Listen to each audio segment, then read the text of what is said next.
What's up, guys? This is Wenzes. Welcome back to my channel where we talk about personal development for INFJs and how to create an epic life on your terms. Today we're talking about why INFJs self-talk is crushing them. Of course, this doesn't happen to all INFJs, but it's something that we encounter over and over because of our cognitive functions. We are people who live in our head. Therefore, we create meaning out of our stories much more than most of the other types. We imagine what's going to happen. We imagine conversations that we would have with other people, and we continuously tell ourselves the same stories over and over again about how the world works, how we are playing a part in it, and so on. And if we as INFJs are not being careful, then this can crush us. We are impressionable beings. This has a positive and a negative side to it, meaning if you're aware of the stories you're telling yourself, you can change them and therefore create an entirely different outcome. But before we can do that, we first off have to recognize that we do tell ourselves negative stories, even if we're not aware of them. So this is what we're going to talk about today. Remember, if you want to take the next step in creating your INFJ Epic Life, then sign up for the Epic Life Masterclass. I'm discontinuing it in January, so use your chance, and now we even have a great offer for you. All the information you find below. So we as INFJs, we live most of our life in our mind, and that's not going to change anytime soon. Like even me, who's been able to create amazing things in the way I want him to be, you know how I always call it the INFJ Epic Life, because I did it my way and it's continuously growing and I feel fulfilled, and I teach my clients the same way of approaching it. It still is something that I do on a constant basis. Maybe now I spend 20% of my time in the real world, but still 80% of my time I spend with thoughts, with visions, with what could be. Those things are my nature, and I'm not trying to change that. Before, maybe I was going overboard and I was spending 90% of my time in that direction. That's why a lot of this NITI loop was happening, and a lot of you know this by heart as well. So we of course have to make sure that we put in some effort in changing our reality, which in itself will give us the opportunity to live more in our mind. So I'm not trying to change anybody. I'm not saying this is a bad thing. This is a wonderful thing. But because it has such a big part in our life, what we tell ourselves is that much more important. I mean, just think about it. If you have somebody who's barely living in their mind, yes, subconsciously things are going on and they're having some self-talk as well. But if these people are trying to escape their mind by constantly doing things, then of course what's going on in their mind doesn't have such a big effect on them as it has on us INFJs who are in our mind most of the time. So when we know this, we have to make sure that we get a grip on our self-talk. And this won't happen overnight, because most of the stories we tell ourselves are not that easy to spot. I mean, if you're in a position where you tell yourself, I'm lazy, I'm a bad person, I'm not successful, I don't have any luck in life. If you are actively saying this, then of course it will be much easier to address this. So if you're in this camp, please use the time. Trust me, no matter what kind of story you're telling yourself, your mind will believe it at some point. You can of course not tell yourself, oh, I'm the most beautiful person alive, or I'm the most intelligent person alive, if you deep down don't believe this about yourself. If you have that big of a discrepancy, your mind will see that it's a lie and it won't be able to change that. But if you take it step by step, as in saying, every single day I do something which makes me feel more knowledgeable, or every single day I do something that makes me feel more beautiful, whatever it is that is important to you, you can start the process. So first we have the category of those things that you keep telling yourself that are rather obvious. And in order to be able to address them, we have to look at the negative side. You can't tell yourself, oh, I'm just not going to think about it at all, because it's going to come up. Even if it doesn't come up as a conscious thought, it will come up in some subconscious context, okay? So we have to first be aware of it. So make a list of all the things you don't like about yourself. Make a list of all the things that you keep telling yourself that are not in your favor, like something, I will never be successful, or I will never find a partner, I will always be different, people will never like me. You know, most people will tell you, don't even tell this to yourself. It's counterproductive. You need to only look at the positive things. Yes, but if we're first off not aware of them, we cannot transform them. So don't be afraid of putting these things on paper. Your biggest fears, your biggest worries, what you're afraid of might actually be true. Because those are the things we continuously tell ourselves. So write them down. Have a piece of paper. Do this like after this video or tomorrow morning, doesn't matter. But make it part of your personal development journey, that you become aware of the things you keep telling yourselves. And as I said, these are the things we're probably more aware of. Then there are the stories we tell ourselves that we're not so aware of. For example, you neglect yourself in order to be good to others. You feel like I'm their support system. My life has meaning because I see somebody who has like this amazing soul, and I will be there to comfort them. I will be there to push them, to encourage them, and I'll do this while neglecting who I am, because I know if I would put all the attention on me, then that person would suffer. This is like a typical INFJ story, and the intention behind it is of course positive, but if you look at the underlying story that you're telling yourself, then most of the time it's a story of my life isn't that special. That person's life is special. My part in this world is to put the focus on somebody else. And that is a story you're not consciously telling yourself, and it's still a story you continuously keep putting in your mind. So we have those things where you actively even know you're saying this, and then we have those things that are really happening on a subconscious level. I remember when I was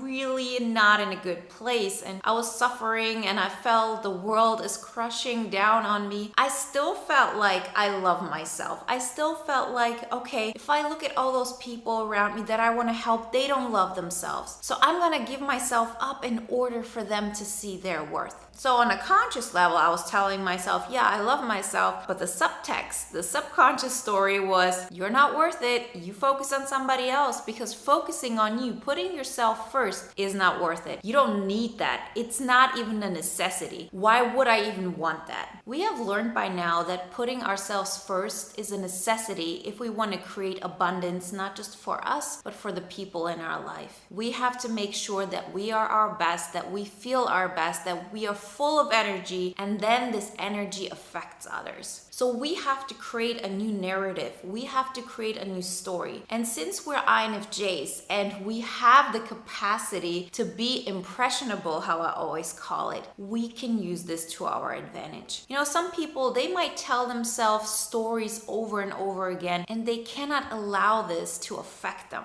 For us, it's different. It can go in a negative direction really quickly, but it can also go in a positive direction. So let's take control of that. So once you've written down all the things that you've been telling yourself, at least on a conscious level, that you don't want to believe in anymore, that you feel are the truth, but you don't want them to be the truth anymore, right? As in, there is no hope for me. I'm going to fail. If you've been telling yourself these stories for years, then this is your truth. Telling yourself like something, I'm a success story, isn't going to cut it. Your mind is smart enough to know that this is a lie. So we're talking here about the truth and lies. Of course, we're talking about the truth and lies from your perspective, because both of those things can be true. If you honestly believe you're a failure, I can guarantee you your life will show it. If you honestly believe about yourself that you're successful, your life will show that as well. If you believe you're an abundant person, it will show up. So how do we change that self-talk? Well, once we're aware that this is going on and that we do have the capacity to change that, we have to look at the way our mind works from one step above. So you're not your thoughts. You're not even your beliefs. You're somebody who has those beliefs. You're somebody who has those thoughts. And since you aren't your thoughts or your beliefs, you can change them. But you have to do it in such a way that your mind doesn't see that you're lying to it. So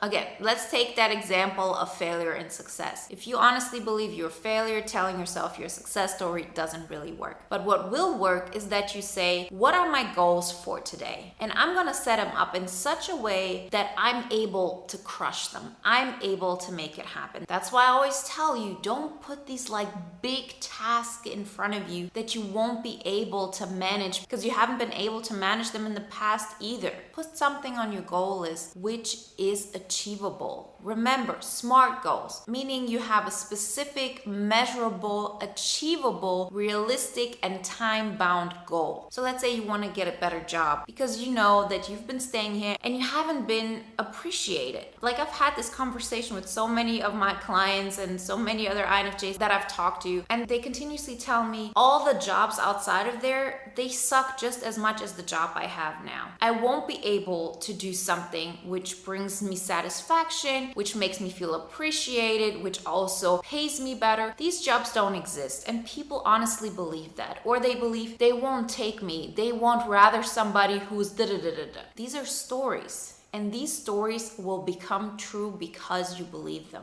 Because in the end, think about it. Maybe 98% of all jobs are like this, which isn't the case. But let's say they are. You only need one. And if you honestly believe that you will always find the job that is the next step for you, you'll always find the job where people will recognize who you are and what you bring to the table, you will find that job because you're consciously looking for that. You are aware of every single step you take that will get you there. And you're making decisions over and over again in the entire process which will guide you in that direction. Same thing applies to if you honestly believe that this isn't going to happen. So a great way to change your mindset around this is to say, I'm not going to focus on getting that job. I don't know what's going to happen. This isn't in my control, but what is in my control is what I put forward. That's why I'm proud of myself. That's why I'm being a success story. So if you tell yourself, my goal is to write my CV by the end of the month, and every single week I'm gonna write 2 or 3 bullet points on it. This might seem like a small step, and you say, okay, why would somebody just do this? Why don't you just say, okay, you write your CV tomorrow and then you send off 15 applications? Because that's not how our mind works. It's not about having the time. It's not about being able to theoretically do this. It's about getting our mind to a point where it honestly believes that it is making progress, that you're making progress, and that you're having success. So if you have these kind of goals, and then you say, my goal for this week is to write those 2 paragraphs or those 2 bullet points in my CV, and you're able to make that, then you can honestly tell yourself, I had a goal and I succeeded in that. That's the truth. And no matter what your mind believes, it cannot deny that you made that happen. That was your goal and you achieved it. And then when you're able to achieve this, next week you take on the next challenge. And then again, you have a success story. I always tell you, please go for success stories. Take on something small and prove to yourself that you keep the promises you make to yourself. Because this in itself is also a story that happens on a subconscious level. If you continuously set goals and you're not able to achieve them on a subconscious level, you're continuously telling yourself the story that, yeah, maybe you have some goals, but you never achieve them. That's who you are. You're somebody who sets goals and doesn't really go through with them. That's the story, and we want to change that. That's how real self-confidence is built. Remember, self-confidence is believing that we will keep the promises we make to ourselves. So make it a point. Set those goals. It's not about achieving amazing big things. Those things will happen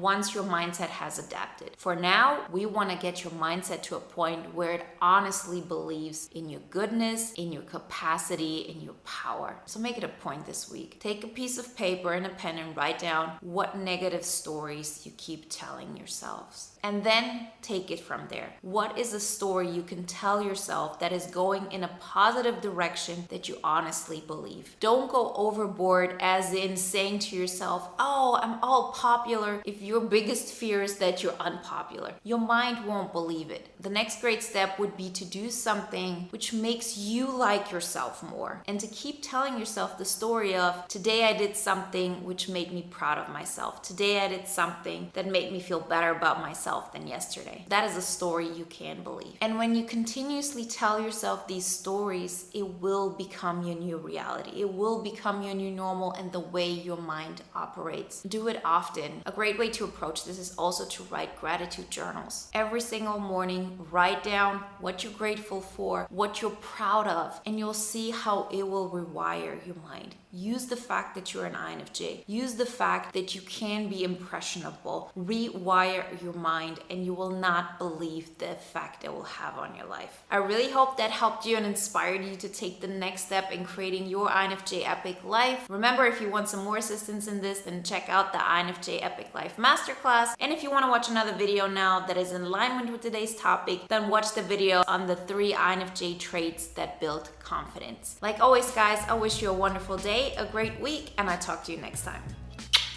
Bye.